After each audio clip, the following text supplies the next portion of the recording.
Siapakah itu Tuhan? Bagi manusia, definisi dari Tuhan itu sendiri ialah sebuah wujud mutlak dari roh, zat yang maha kuasa dan asas dari sebuah kepercayaan. Di dalam agama Islam, kaum muslimin juga mempercayai adanya Tuhan, yakni Allah Subhanahu wa Ta'ala, sebagai satu-satunya Sang Pencipta, yakni yang menciptakan seluruh alam semesta beserta isinya. Sejarah manusia mengenal Tuhan. Sejarah pemikiran manusia tentang Tuhan pertama kali pemikiran Barat. Dalam literatur sejarah agama dikenal teori evolusionisme, yaitu teori yang menyatakan adanya proses dari kepercayaan yang amat sederhana lama-kelamaan menjadi sempurna.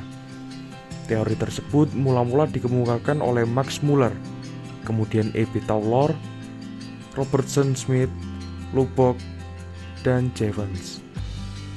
Proses perkembangan pemikiran Tuhan menurut teori evolusionisme adalah dinamisme.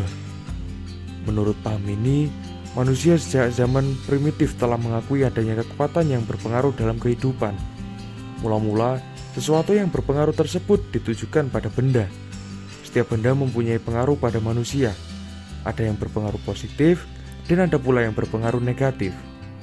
Yang kedua, animisme. Masyarakat primitif pun mempercayai adanya peran roh dalam hidupnya. Setiap benda yang dianggap benda baik mempunyai roh. Oleh masyarakat primitif, roh dipercayai sebagai sesuatu yang aktif sekalipun bendanya telah mati. Yang ketiga, politeisme. Kepercayaan dinamisme dan animisme lama-lama tidak memberikan kepuasan karena terlalu banyak yang menjadi sanjungan dan pujaan. Roh yang lebih dari yang lain kemudian disebut dewa. Yang keempat, henoteisme. Politeisme tidak memberikan kepuasan terutama terhadap kaum cendekiawan. Oleh karena itu, dari dewa-dewa yang diakui diadakan seleksi, karena tidak mungkin mempunyai kekuatan yang sama.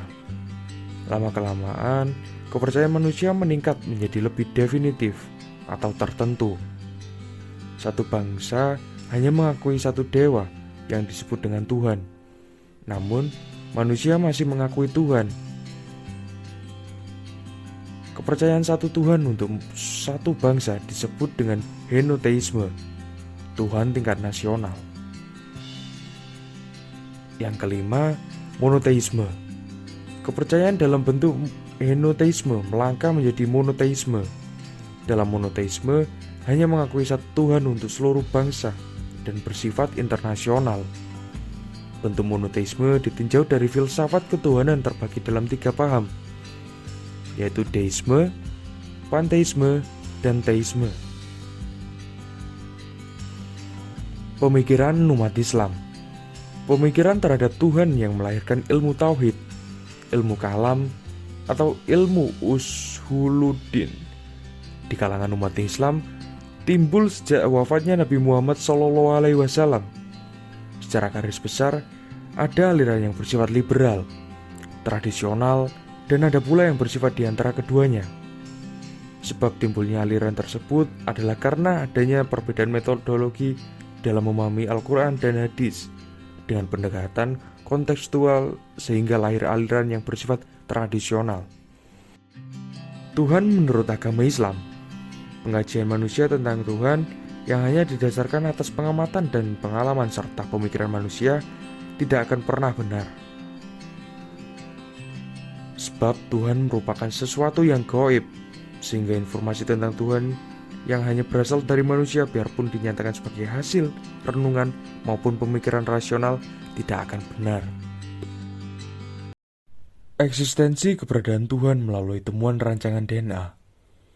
Contoh sederhananya, yaitu pada molekul air yang membentuk kristal es, memiliki sebuah struktur yang luar biasa. Bagaimana dengan contoh yang sangat kompleks, seperti program komputer yang terdapat dalam DNA kita?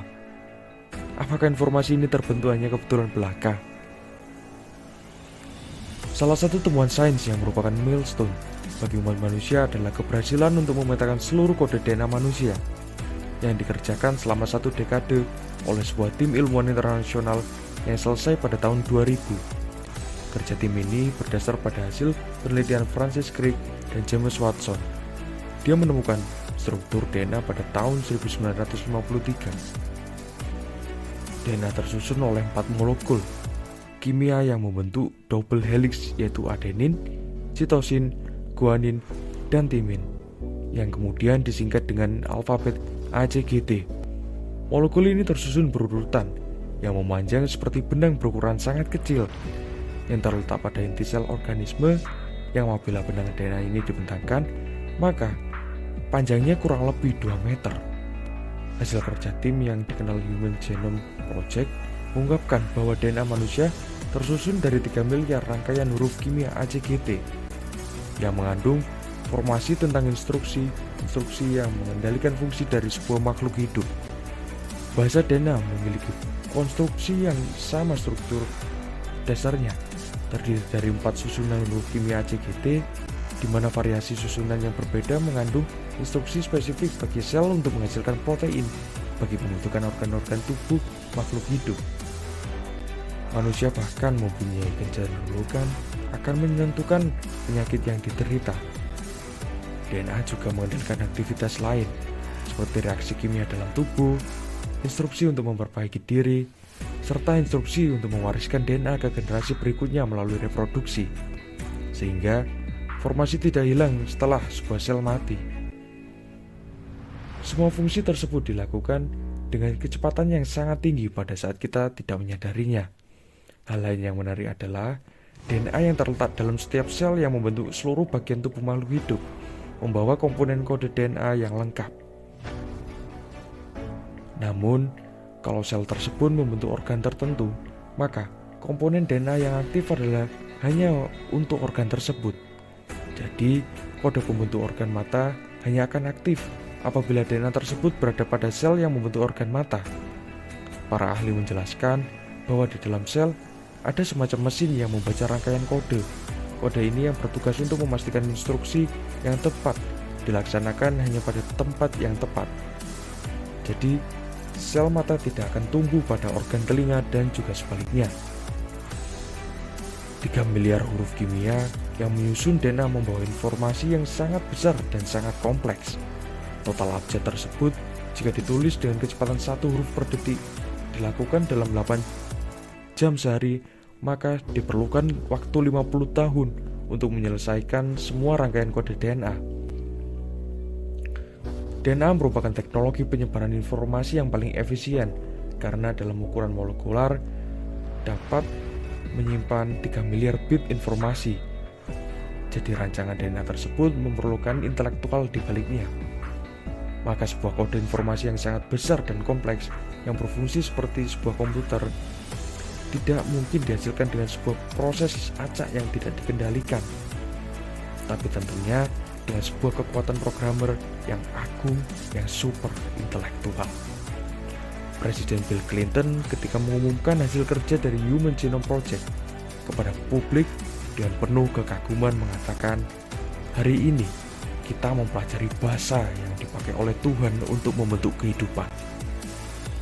Ilmuwan nano terkemuka James Tour yang menciptakan mesin nano untuk membentuk molekul mengatakan, "Saya terkagum dengan apa yang Tuhan ciptakan. Hanya ilmuwan tak berpengalaman dan tak tahu apa-apa tentang sains akan mengatakan bahwa sains telah menghapuskan Tuhan. Jika kamu benar-benar belajar tentang sains, itu akan membawamu kepada Tuhan." Sama halnya yang disampaikan oleh Galileo Galilei, ilmuwan abad pertengahan, mengatakan matematika adalah abjad yang dipakai Tuhan untuk membentuk alam semesta.